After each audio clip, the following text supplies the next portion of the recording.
ಜಗತ್ತಿನ ಕಣ್ಣಿಗೆ ಈ ಬುರುಡೆ ಗ್ಯಾಂಗ್ನಲ್ಲಿ ಸುಜಾತಾ ಭಟ್ ಕೂಡ ಒಬ್ರು. ಆದರೆ ಸುಜಾತಾ ಭಟ್ ಹೇಳ್ತಾ ಇದ್ದಾರೆ, ಈ ಗ್ಯಾಂಗಿನ ಸದಸ್ಯೆ ನಾನಲ್ಲ, ನನ್ನ ಹೋರಾಟವೇ ಬೇರೆ, ಇವರ ಹೋರಾಟವೇ ಬೇರೆ, ಅದರ ಅರಿವೇ ನನಗಿರಲಿಲ್ಲ, ನನಗದ್ರ ಬಗ್ಗೆ ಗೊತ್ತೇ ಇರಲಿಲ್ಲ ಅಂತ. ಆಸ್ತಿ ಸಲುವಾಗಿ ನನ್ನ ಹೋರಾಟ ಇತ್ತು, ಆದರೆ ಇವರ ಹೋರಾಟ ಇದ್ದಿದ್ದು ಆಸ್ತಿ ಸಲುವಾಗಿ. ಇದಕ್ಕೂ ನನಗೂ ಸಂಬಂಧ ಇಲ್ಲ, ಬುರುಡೆ ಬಗ್ಗೆ ನನಗೆ ಗೊತ್ತೇ ಇಲ್ಲ ಅಂತ ಸುಜಾತಾ ಭಟ್ ಹೇಳ್ತಾ ಇರೋದು. ಸುಜಾತಾ ಭಟ್ ಅನ್ನೋ ಕ್ಯಾರೆಕ್ಟರ್ ನಿಮ್ಮ ಕಣ್ಣು ಮುಂದೆ ಬಂದ ತಕ್ಷಣ ಸಾಲು ಸಾಲು ಪ್ರಶ್ನೆಗಳು ಬಂತು, ಒಂದಷ್ಟು ಅವರ ಹಿನ್ನೆಲೆಗಳು ಬರ್ತಾ ಹೋಯ್ತು. ಅದ್ರ ಬಗ್ಗೆ ಅವರು ಉತ್ತರ ಕೊಡ್ತಾ ಇದ್ರು. ನೀವು ಕುಸುಮಾವತಿ ಅವ್ರ ಮನೇಲಿದ್ದಾಗ್ಲೇನೆ ಮೀಡಿಯಾ ಮುಂದೆ ಬಂದು ಮಾತಾಡಿದ್ದು, ಅನನ್ಯ ಭಟ್ ನನ್ನ ಮಗಳು ಮಿಸ್ಸಿಂಗ್ ಇದ್ದಾಳೆ, ಆಕೆ ಶವನಾದ್ರೂ ಹುಡ್ಕೊಡಿ, ಸನಾತನ ಧರ್ಮದ ಪ್ರಕಾರ ನಾನು ಶಾಸ್ತ್ರಬದ್ಧವಾಗಿ ಮಾಡ್ತೀನಿ ಅಂತ. ಸನಾತನ ಧರ್ಮದ ಪ್ರಕಾರ ಅಂತ ಇವ್ರು ಹೇಳಿದ್ರು. ಯಾರು ಹೇಳ್ಕೊಟ್ಟಿದ್ದಮ್ಮ ಅದನ್ನ? ಗಿರೀಶ್ ಮಟ್ಟಣ್ಣನೇ ಹೇಳಿರೋದು. ಹಿಂಗೆ ಹೇಳಿ ಅಂತ, ಹೀಗೆ ಹೇಳಿ ಜನರ ಮನಸ್ಸು ಇದಾಗುತ್ತೆ ಅನ್ನೋ ರೀಚ್ ಆಗುತ್ತೆ ಅನ್ನೋ ರೀತಿ. ಯಾಕೆ ಅವ್ರು ಸನಾತನ ಅನ್ನೋ ಪದನ ಹೇಳಿ ಅಂತ ಹೇಳಿದ್ರು ನಿಮ್ಗೆ? ಅವ್ರಿಗೇನು ಅದು ಏನು ಇಂಟೆನ್ಷನ್ ಇದೆಯೋ ಗೊತ್ತಿಲ್ಲ, ಜನರ ಮನಸ್ಸು ಮುಟ್ಟತ್ತೆ ಅಂತ. ಆಯ್ತು, ಅದನ್ನ ಹೇಳಿದೆ, ಆಗಿ ಹೋಯ್ತು. ಆಮೇಲೆ ಇದೆಲ್ಲ ಈ ರೀತಿ ಕ್ರಿಯೇಟ್ ಆಗ್ತದೆ, ಆಮೇಲೆ ಮಾಧ್ಯಮದಲ್ಲಿ ಈ ರೀತಿ ಬರ್ತಿದ್ದೀನಿ ಅನ್ನೋದು ನನಗೆ ಏನೋ ಒಂದು ಚೂರು ನನಗೆ ಇರಲಿಲ್ಲ. ಏನಿಲ್ಲ, ಸ್ವಲ್ಪ ದಿನ ನಾನು ಸ್ವಲ್ಪ ಇದಾಗೇ ಇದ್ದೆ. ಆಮೇಲೆ ಒಂದೊಂದೇ ಬರೋಕ್ಕೆ ಸ್ಟಾರ್ಟ್ ಆಯಿತು. ನಿಮ್ಮ ಇದೇ ಸುವರ್ಣ ಚಾನಲಲ್ಲಿ ಯಾರು ಮಹಾಬಲ ಮಧ್ಯಸ್ಥನನ್ನು ತಂದು ಕೂರಿಸಿಟ್ರು. ಅವನು ನನ್ನನ್ನು ನಕ್ಸಲೈಟು, ನನ್ನ ಭಾವ, ಅವನು ನನಗೆ ನಕ್ಸಲೈಟು ಅಂದ. ಓಕೆ, ನಾನು ನಿಮ್ಮ ಆರಂಭದ ದಿನದ ಅಲ್ಲಿಗೂ ಬರ್ತೀನಿ ನಾನು.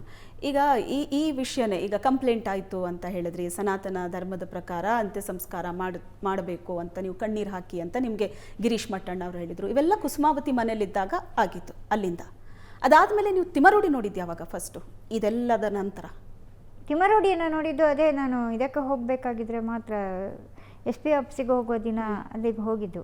ಆವತ್ತಿನಿಂದನೇ ಸ್ಟಾರ್ಟ್. ನಿಮಗೆ ಕಾನ್ಸ್ಟೆಂಟ್ ಆಗಿ ಟಚ್ ಅಲ್ಲಿ ಇದ್ದಿದ್ದು ಗಿರೀಶ್ ಮಟ್ಟಣ್ಣ. ಇವೆಲ್ಲ ಎಕ್ಸ್ಪ್ಲೈನ್ ಮಾಡ್ತಾ ಇದ್ದಿದ್ದು ಗಿರೀಶ್ ಮಟ್ಟಣ್ಣ. ಹೌದು, ಮಹೇಶ್ ಶೆಟ್ಟಿ ತಿಮರೋಡಿದ್ದು ಯಾವುದು? ಅಭಿಷೇಕ್ ಯೂಟ್ಯೂಬ್ ಚಾನಲ್ ಅಲ್ಲಿ ಇಂಟರ್ವ್ಯೂ ಕೊಡ್ತಾರೆ, ಅದು ಸ್ವಲ್ಪ ಜೋರಾಗಿ ಸುದ್ದಿ ಆಗತ್ತೆ. 1 ವರ್ಷದ ಹಿಂದೆ ಕೊಟ್ಟಿದ್ದ ಇಂಟರ್ವ್ಯೂ ಅಷ್ಟು ಸುದ್ದಿ ಆಗಿರ್ಲಿಲ್ಲ. ಅಭಿಷೇಕ್ ಹೆಂಗ್ ಪರಿಚಯ? ಅಭಿಷೇಕ್ ನನಗೆ ಜಯಂತ್ ಟಿ ಅವರು ಕಳಿಸಿರೋದು, ನನಗೆ ಅವ್ರ ಪರಿಚಯ ಇಲ್ಲ. ಜಯಂತ್ ಟಿ ಅವರು ಕಳಿಸಿರೋದು. ಜಯಂತ್ ನಿಮಗೆ ಕಳಿಸಿದ್ದು? ಓಕೆ. ಯಾರು ಕಳಿಸಿದ್ರು ಅಂದರೆ ಜಯಂತ್ ಟಿ ಅವರು ಕಳಿಸಿದ್ರು. ಫೋನ್ ಮಾಡಿದ್ರು, ಬಂದರು, ತಗೊಂಡ್ರು. ಸೇಮ್ ಇದನ್ನೇ ಇದು ಮಾಡಿಕೊಂಡು ಹೋದೆ. ಆಮೇಲೆ ನನಗೂ ಸ್ವಲ್ಪ ಮನಸ್ಸಿಗೆ ಇದಾಯ್ತದು, ಯಾಕಾದ್ರೂ ನಾನು ಇದು ಮಾಡಬೇಕಾಗಿತ್ತು. ಆಗ್ಲೇ ಒಂದು ಸೂಕ್ಷ್ಮ ಬೇಡಾಗಿತ್ತು ನನಗೇನು ಅಂತ ಒಂದು ಸೂಕ್ಷ್ಮತೆನೂ ಇತ್ತು. ಬಟ್ ಇನ್ನು ಮುಂದುವರೆದು ಹೋಗಿ ಆಗಿದೆ, ಇನ್ನೇನು ಮಾಡೋಕ್ಕಾಗೋದಿಲ್ಲ. ಏನಾದ್ರು ಮಾತಾಡಿದ್ರ? ಏನಾದ್ರು ಡೀಲ್ ಆಯ್ತಾ? ಹೇಳ್ತಾರೆ ಸುಜಾತಾ ಭಟ್ ತುಂಬಾ ದುಡ್ಡು ತಗೊಂಡಿದ್ದಾರೆ, ನಂಗೆ ಯಾರು ತಗೊಳ್ಳದೇನೆ ಇಷ್ಟೆಲ್ಲ ದೊಡ್ಡ ಇದ್ ಮಾಡೋದಕ್ಕೆ ಸಾಧ್ಯ ಇಲ್ಲ ಅಲಿಗೇಷನ್. ನಾನು ಯಾವ ದುಡ್ಡನ್ನು ತಗೊಂಡಿಲ್ಲ. ಏನು ದುಡ್ಡು ತಗೊಂಡಿಲ್ಲ? ನನ್ನ ಬ್ಯಾಂಕ್ ಯಾವ ದುಡ್ಡು 1 ರೂಪಾಯಿನೂ ನಾನು ಯಾರ ಹತ್ರ ತಗೊಂಡಿಲ್ಲ. ಅದನ್ನು ನಾನು ಸ್ಪಷ್ಟ ಹೇಳ್ತೀನಿ. ಒಂದು ದಿನ ನಮ್ಮನೆಯವರು ಇರುವಾಗಲೇ ನಿಮಗೇನಾದ್ರು ದುಡ್ಡು ಸಹಾಯ ಬೇಕಾಗಿದ್ರೆ ಕೇಳಿ ಏನಾದ್ರು ಅಂತ ಕೇಳಿದವಾಗ ನಮ್ಮನೆಯವರು ಪ್ರಸಾದ್ ಅವರು ಹೇಳಿದ್ರು, ಈಗ ಕಷ್ಟ ಇದೆಯಲ್ವಾ, ಒಂದು 5,000 ರೂಪಾಯಿ ಬೇಕು ಅಂತ ಕೇಳಿ ನೋಡು ಅಂತ ಹೇಳಿದ್ರು.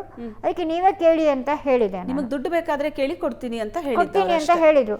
5,000 ಆಸ್ತಿ ವಿಷಯಕ್ಕೆ ಫೈಟ್ ಮಾಡ್ತಾ ಇದ್ರಲ್ಲ, ಆಸ್ತಿನ ಕೊಡಿಸ್ಕೊಡ್ತೀನಿ ಅಂತ ಏನಾದ್ರು ಭರವಸೆ ಕೊಡ್ತೀನಿ ಅಂತ ಹೇಳಿದ್ರು. ಸೊ ಆಸ್ತಿ ಬರೋದು ಬರ್ಲಿ ಅನ್ನೋ ಕಾರಣಕ್ಕೆ ನೀವು ಸಪೋರ್ಟಿವ್ ಆಗಿ ಅದರಿಂದ ಇಷ್ಟು ದೊಡ್ಡ ಪ್ಲಾನ್ ಇತ್ತು ಅನ್ನೋದು ನಿಮಗೆ ಗೊತ್ತಿರಲಿಲ್ಲ? ನನಗೆ ಗೊತ್ತಿಲ್ಲ.